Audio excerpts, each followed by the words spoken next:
So, ito na mga kabeshi, tikiman time. Ayan, lagay natin dito.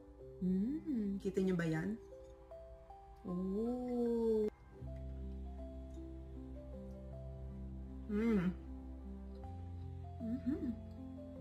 So, kung napansin nyo, medyo natusta siya. Pero okay lang naman, hindi siya mapait.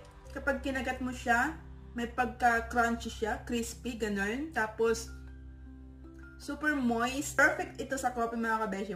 Kain!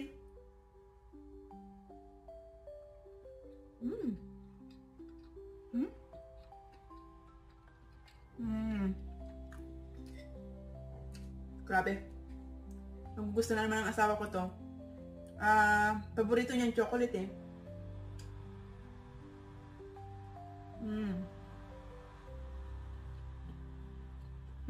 Tignan niyo naman.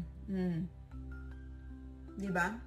Hindi siya matigas kahit medyo natosta yung kanyang outer part.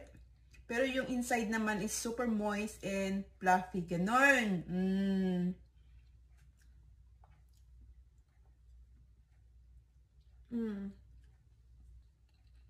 Yung kanyang tamis is sakto lang siya. Hindi siya matamis at hindi rin siya matabang.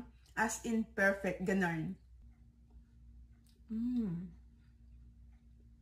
Maganda din pala kapag medyo natusta yung kanyang outer part kasi may pagka crispy siya kapag kinagat mo.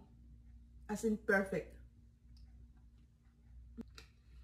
Grabe ang sarap mga kabeshi. As in.